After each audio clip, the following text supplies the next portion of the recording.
Assalamualaikum warahmatullahi wabarakatuh. Terima kasih atas kesempatannya. Perkenalkan, nama saya Ahmad Sahrul Bayu Rafangga dengan NIM 2019 210 250. Di sini saya akan menjelaskan kelebihan PTHM Sampurna.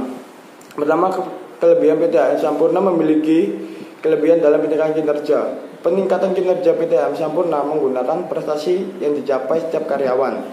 Yang kedua, berhasilnya menjaga budaya, tradisi, dan warisan karena penilaian kinerja adalah urat nadi suatu organisasi. Penilaian kinerja menggambarkan dan mendukung budaya dan strategi organisasi. Yang ketiga, PTHM Sampurna memiliki sistem nilai kinerja yang mudah untuk diterapkan. Yang keempat, PTHM Sampurna juga memiliki mekanisme 360 degree feedback.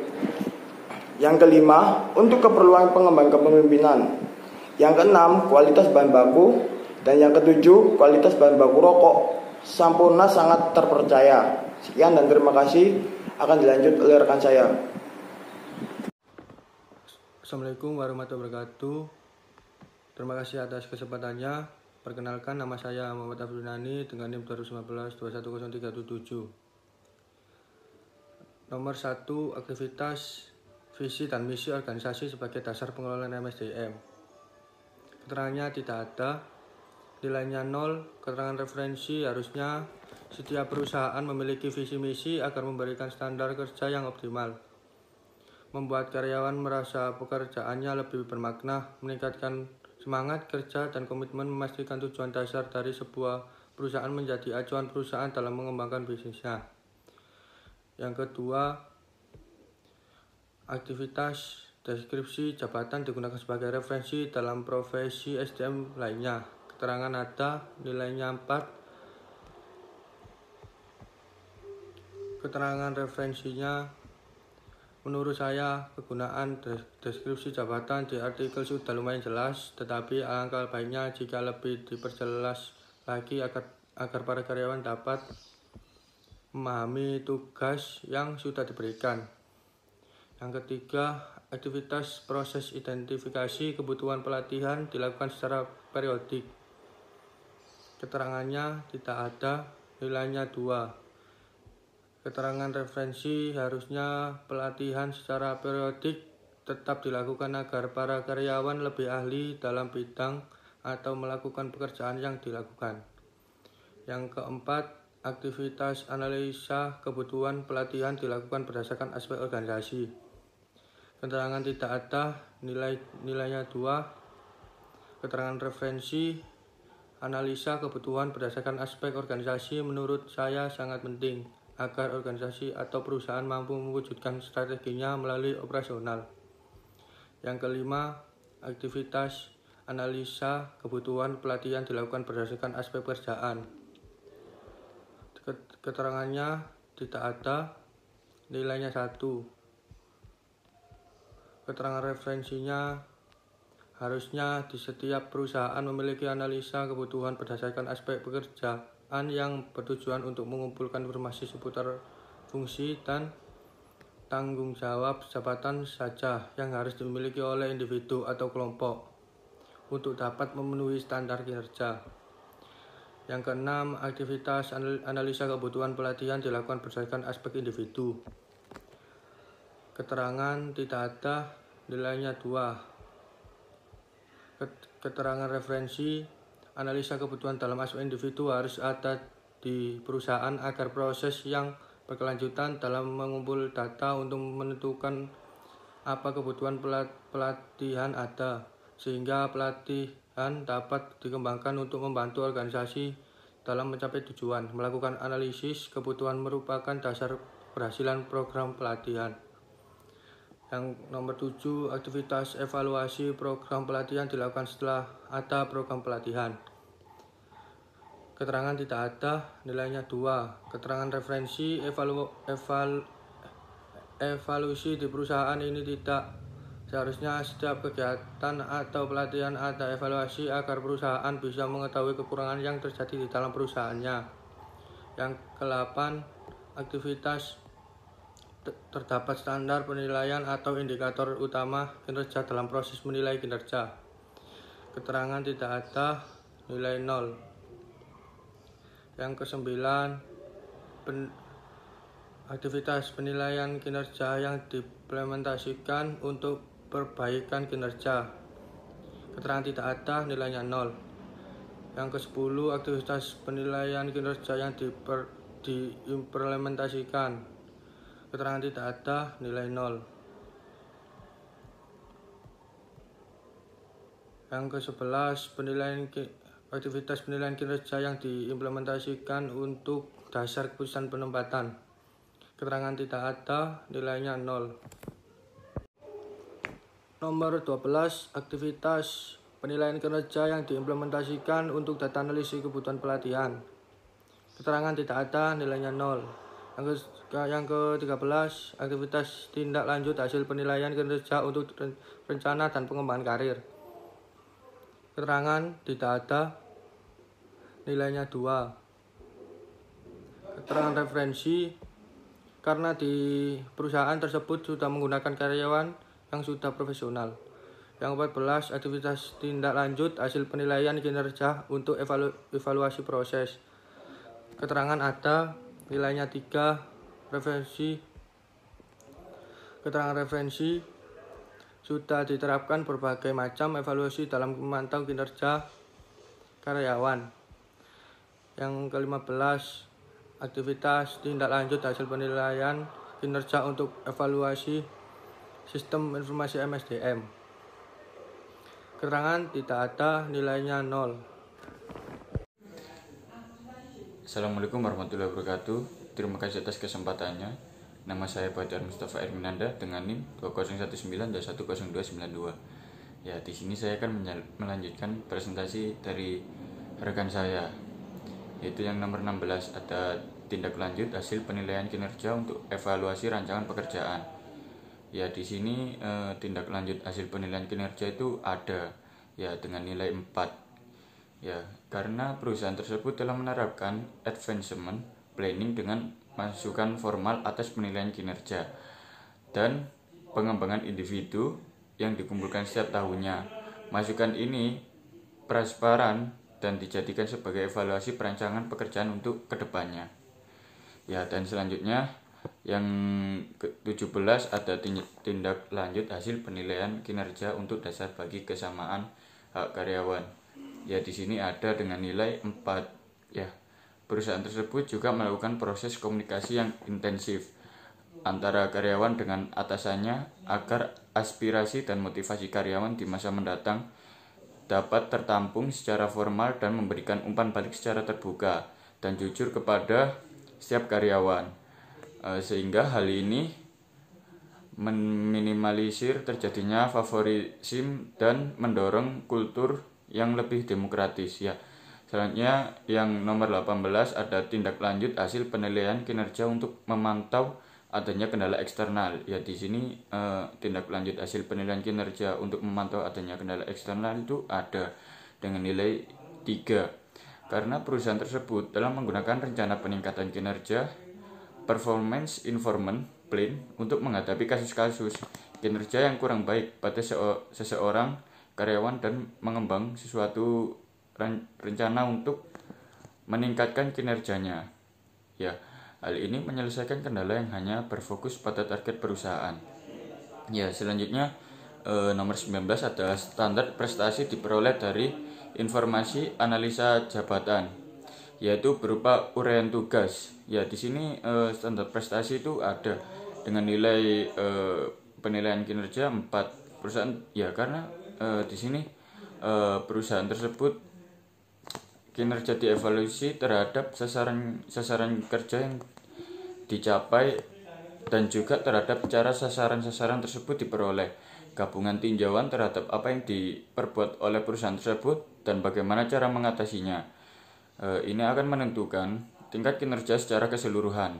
Ya, nomor 20 ada standar prestasi digunakan sebagai acuan dalam penilaian. Ya, di sini standar prestasi itu ada dengan nilai 4. Dan karena penilaian kinerja dievaluasi terhadap sasaran-sasaran kerja yang dicapai dan cara untuk mencapai sasaran kerja tersebut, gabungan tinjauan terhadap kedua tersebut akan menentukan tingkat kinerja keseluruhan. Dan saat ini PT HM Sampurna menerapkan skala 1-5 untuk menilai tingkat kinerja para pekerja karyawan. Ya, selanjutnya nomor 21 ada standar prestasi yang digunakan berkaitan dengan hasil kerja masing-masing jabatan. Ya, di sini standar prestasi itu ada dengan nilai 5. Perusahaan tersebut telah mengevaluasi kinerja terhadap sasaran-sasaran kerja yang dicapai dan juga terhadap cara sasaran-sasaran tersebut diperoleh.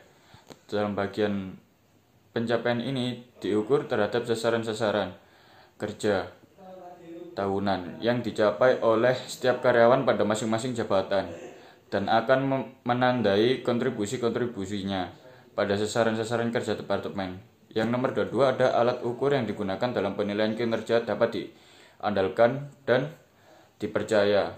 Ya, di sini alat ukur itu ada dengan nilai 5. Karena dalam menilai kinerja perusahaan tersebut mengevaluasi setiap karyawannya berdasarkan sasaran apa saja yang telah dicapai dan bagaimana cara karyawan dapat mencapai sasaran tersebut. Selain itu, penilaian kinerja karyawan tidak hanya diberikan begitu saja oleh atasan langsung karyawan, namun juga oleh atasan di lapisan atasannya lagi. Kemudian penilaian tersebut juga akan dikali kolaborasi di tingkat fungsional dan bahkan ke tingkat seluruh organisasi perusahaan untuk memastikan tercapainya konsistensi dan kesetaraan penilaian. Ya, di sini selanjutnya nomor 23 ada sistem penilaian kinerja yang diterapkan mudah untuk diimplementasikan. Ya, di sini sistem penilaian kinerja itu ada dengan nilai 3. Karena pada perusahaan tersebut kinerja dievaluasi terhadap sasaran kerja yang dicapai dan juga terhadap sasaran yang diperoleh. Ya, nomor 24 ada penilaian kinerja yang diterapkan dapat mengukur perilaku kritis penentu prestasi. Ya, di sini penilaian kinerja yang diterapkan dapat mengukur perilaku kritis penentu prestasi itu ada dengan nilai 2. Karena pada evaluasi kinerja terhadap sasaran kerja yang dipakai, yaitu pencapaian diukur terhadap sasaran-sasaran kerja tahunan. Hal ini menjelaskan hasil yang spesifik dan pasti yang dicapai oleh individu tersebut dan akan menandai kontribusi-kontribusi pada sasaran-sasaran kerja departemen. Ya, di sini selanjutnya nomor 25 ada penilaian kinerja yang diterapkan merupakan pengukuran yang objektif dan langsung. Ya, penilaian kinerja di sini ada dengan nilai 5. Dalam menilai kinerja perusahaan tersebut juga melakukan proses komunikasi yang intensif antara lain karyawan dengan atasannya. Perusahaan tersebut mengevaluasi setiap karyawannya. Ya, nomor 26 yaitu ada penilaian dilakukan hanya oleh atasan langsung. Ya, penilaian dilakukan hanya oleh atasan langsung itu ada dengan nilai 4. Dalam menilai kinerja perusahaan tersebut melakukan proses komunikasi yang intensif antara karyawan dengan atasannya dan juga para karyawannya. Nomor 27 di sini ada penilaian dilakukan secara multi-rater yaitu oleh atasan dan juga bawahan, rekan kerja dan pelanggan. Di sini penilaian dilakukan secara multi-rater itu ada dengan penilaian 4. Karena pada perusahaan ini telah dilibatkan banyak pihak terutama atasan dan juga rekan kerja. Ya, nomor 28 ada proses penilaian diri sendiri atau self evaluation. Ya, di sini di PT HM Sampurna ini tidak ada. Makanya di sini dengan rekan saya dan juga saya menilainya 0 atau 0. Ya, karena self evaluation merupakan penilaian kinerja terhadap diri sendiri pada perusahaan tersebut. Tidak ada karena kinerja karyawan dinilai oleh atasan langsung. Yang nomor 29 ada penggunaan metode Paste-oriented dalam proses penilaian kinerja. Di sini metode Paste-oriented itu ada dengan nilai 5. Metode yang berorientasi pada hasil kerja pada perusahaan tersebut. Ada evaluasi kinerja terhadap sasaran kerja yang dipakai, yaitu pencapaian diukur terhadap sasaran-sasaran kerja tahunan. Hal ini juga menjelaskan hasil yang spesifik dan pasti yang dicapai oleh individu tersebut. Ya, selanjutnya di sini ada penggunaan metode future oriented dalam proses penilaian kinerja. Di sini penggunaan metode future oriented itu ada dengan nilai 5. karena hasil penelitian menunjukkan bahwa pengukuran kinerja keuangan dengan menggunakan economic value added didapat bahwa kinerja keuangan perusahaan berada di atas standar penilaian. Ini berarti bahwa perusahaan penelitian ini bertujuan untuk mengetahui kinerja keuangan pada perusahaan tersebut. Ya, sekian presentasi dari saya. Apabila ada salah kata mohon dimaafkan, dan selanjutnya akan dilanjutkan oleh rekan saya. Terima kasih. Terima kasih atas kesempatannya. Perkenalkan, nama saya Pamela Salsabila Putri Priyanti dengan NIM 2019-210577. Di sini saya akan melanjutkan presentasi dari rekan saya. 30. Penggunaan metode future oriented dalam proses penilaian kinerja. Hasil penelitian menunjukkan bahwa pengukuran kinerja keuangan dengan menggunakan economic value added didapat bahwa kinerja keuangan perusahaan berada di atas standar penilaian ini. Berarti bahwa perusahaan penelitian ini bertujuan untuk mengetahui kinerja keuangan pada perusahaan tersebut. 31. Penilaian kinerja dilakukan secara periodik. Kondisi keuangan perusahaan tersebut sebelum akuisisi sangatlah baik. Namun, yang menjadi pertanyaan adalah apakah kondisi keuangan pasca akuisisi ini tuh menjadi lebih baik atau lebih buruk. Penilaian ini bertujuan untuk mengetahui kinerja perusahaan pasca akuisisi dengan menggunakan dua analisis, yaitu analisis economic value added atau EVA. 32. Terdapat pedoman penilaian kinerja yang digunakan proses penilaian kinerja. Penilaian kinerja terhadap diri sendiri pada perusahaan tersebut tidak ada karena kinerja karyawan dinilai oleh atasan langsung. 33. Proses umpan balik dilakukan secara konsisten. Pemasar akan menerima umpan balik dari komunikasi periklanan yang dilakukannya. Umpan balik ini dapat berupa umpan balik langsung berupa penjualan atau tak langsung terjadi bila komunikasi iklan dievaluasi berdasarkan proses penerimaan konsumen terhadap pesan iklan. 34. Kebijakan tentang pengelolaan karir disosialisasikan dengan jelas. Implikasi dari penilaian ini adalah sebagai upaya untuk minimalisir tingkat turnover retention para karyawannya. Pihak manajemen perusahaan tersebut perlu menerapkan berbagai kebijakan secara tepat, khususnya yang terkait dengan pengelolaan stres kerja karyawan. 35. Menerapkan prinsip keadilan dalam sistem penghargaan. Dengan mengesampingkan berbagai macam kritikan tersebut, perusahaan tersebut telah berhasil meraih penghargaan. 36. Menerapkan prinsip memotivasi dalam sistem penghargaan. Penghargaan yang diterima perusahaan tersebut berlangsung tahun 2011. 37. Pengelolaan sistem penghargaan di perusahaan bertujuan untuk mempertahankan karyawan. Di perusahaan ini sudah diterapkan agar karyawan dijunjung untuk berprestasi dan juga rajin dalam melakukan pekerjaan. 38. Pengelolaan sistem penghargaan di perusahaan bertujuan untuk mendapatkan personel dengan kualifikasi yang maksimal. 39. Terdapat prinsip keadilan dalam implementasi pengelolaan penghargaan. Di perusahaan tersebut telah menetapkan peraturan agar tidak saling iri dengki satu sama lain dengan karyawan. Yang ke-40, implementasi sistem insentif merit pay. Selanjutnya, presentasi dilanjutkan oleh rekan saya. Terima kasih atas kesempatannya. Di sini saya Tailah Miro Subalakim dengan NIM 2019-210266 akan melanjutkan presentasi dari rekan saya. Dari nomor 40, implementasi sistem insentif merit pay. Di sini PT HM Sampurna tidak ada, kami berikan nilai 0. Kemudian nomor 41 ada proses survei gaji dalam pengelolaan kompensasi. Pada perusahaan ini ada, kami berikan nilai 3 karena perusahaan ini telah menerapkan gaji sesuai dengan posisi karyawan masing-masing dan juga mengevaluasi siapa-siapa yang masih ingin bekerja dan tidak bekerja. Kemudian nomor 42, pengelolaan sistem insentif bagi eksekutif. Di sini tidak ada, kami berikan nilai 0. Nomor 43, penerapan program pemeliharaan kesehatan bagi karyawan dan keluarganya.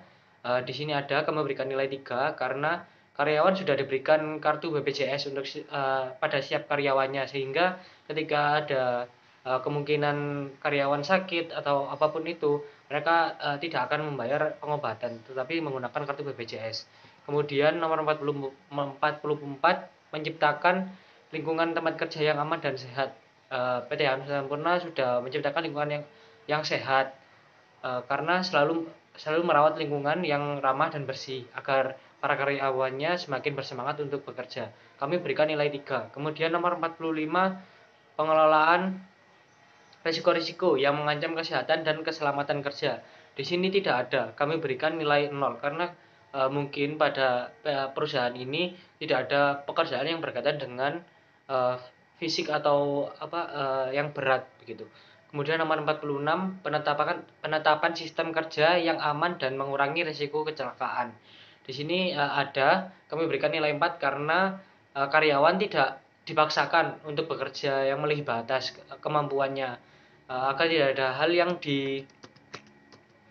diinginkan. Kemudian yang nomor 47, diselenggarakan aktivitas yang menunjang retensi karyawan. Di sini tidak ada, kami berikan nilai 0. Kemudian penetapan ketentuan mengenai keamanan dalam hubungannya dengan penggunaan, penanganan, penyimpanan dan pemindahan peralatan dan fasilitas kerja. Di sini tidak ada, kami berikan nilai 0 juga. Kemudian pemberian fasilitas yang memadai untuk kesejahteraan karyawannya di tempat kerja. Di sini ada, kami berikan nilai 5 karena fasilitas yang dibutuhkan oleh karyawan sudah tersedia dan menurut perusahaan ini sangatlah penting agar para karyawan tidak kesusahan dalam melakukan pekerjaannya. Kemudian nomor yang terakhir, nomor 50, ada mekanisme pengelolaan konsultasi untuk karyawan yang memerlukan bantuan penyelesaian masalah yang yang dihadapi karyawan. Di sini ada, kami berikan nilai 4 karena perusahaan HM Sampurna ini sudah melakukan seperti seminar motivasi agar para karyawannya bisa menghadapi masalah agar tidak terlalu rumit juga masalah tersebut. Untuk total dari poin check up MSDM kami yaitu 120. Untuk rata-ratanya adalah 3,430. Kemudian untuk kategori dari nilai rata-ratanya yaitu yang pertama baik sekali lebih dari 4,2 sampai dengan 5, kemudian baik lebih dari 3,4 sampai dengan 4,2, kemudian memadai lebih dari 2,6 sampai dengan 3,4, kurang lebih dari 1,8 sampai dengan 2,6, kurang sekali 1 sampai 1,8. Kemudian untuk kesimpulan dari check up MSDM kami yaitu setelah usahanya berkembang cukup mapan dan juga telah menjalin bersama dengan 37 mitra produksi sigaret atau biasa disebut MPS yang memproduksi sigaret kretek tangan di berbagai wilayah di Pulau Jawa. PT Hanjaya Mandala Sampurna ini atau PT HM Sampurna dalam penilaian dan analisis akibat dari hasil check up SDM kami memiliki nilai sebesar 3,4. Menurut template dari solusi tugas itu merupakan dalam kategori yang baik. Terima kasih. Untuk presentasi selanjutnya akan dilanjutkan oleh rekan saya. Perkenalkan, nama saya Rizkita Amalia dengan NIM 2019 210593. Di sini saya melanjutkan analisis dari rekan saya. Di sini saya akan memberikan kesimpulan dari PT HM Sampurna. Nah, PT HM Sampurna itu setelah usahanya cukup mapan dan juga telah menjalin bersama 37 mitra produksi sigaret kretek tangan di berbagai wilayah di Pulau Jawa. Nah, PT HM Sampurna ini dalam penilaian dan analisis kami dan kami lihat dari hasil aktivitas check up MSDM itu memiliki nilai itu sebesar 3,4. Nah, maksud dari 3,4 itu apa? Nah, menurut dari template solusi tugas yang kami dapat, nilai 3,4 itu merupakan sudah masuk kategori baik. Jadi PT HM Sampurna itu telah memberikan sistem pengelolaan yang mereka sudah lakukan dengan maksimal, sehingga penilaian yang dia dapat dari hasil check up kami adalah baik. Sekian hasil analisis yang kami sampaikan, kurang lebihnya mohon maaf. Terima kasih atas kesempatannya. Nama saya Bran Perwira dengan NIM 2019-210346. Di sini saya akan mempresentasikan analisis kinerja dari PT HM Sampurna. Saya akan menganalisis kelebihan dan kekurangannya. Yang pertama, kelebihannya. Yang satu, berhasil menjaga budaya, tradisi, dan warisan karena menilai kinerja adalah urat nadi suatu organisasi. Penilaian kinerja menggambarkan dan mendukung budaya dan strategi organisasi. Yang kedua, PT HM Sampurna memiliki sistem nilai kinerja yang mudah untuk diterapkan dan diimplementasikan serta dapat digunakan untuk mengatur perilaku kritis penentu prestasi. Yang ketiga, PT HM Sampurna juga memiliki mekanisme 360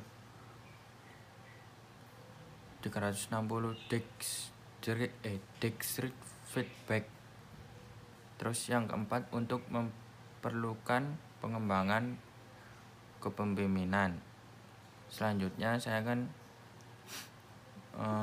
menjelaskan tentang kelemahan. Yang pertama, dalam instruksi PT HM Sampurna tidak dijelaskan tentang proses identifikasi kebutuhan pelatihan dilakukan.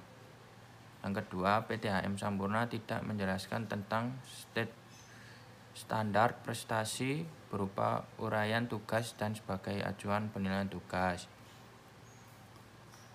Yang ketiga, kadang-kadang kurang sesuai dengan kinerja sehingga pengawasan dalam melakukan tanggung jawab. Yang keempat, harga yang cukup mahal menjadi kelemahan Sampurna yang sangat terlihat. Sekian dari presentasi saya, terima kasih. Assalamualaikum warahmatullahi wabarakatuh. Terima kasih atas kesempatannya. Perkenalkan, nama saya Siti Nurlaila dengan NIM 2019-210588. Berikut ini saya akan memberikan rekomendasi tentang audit MSDM.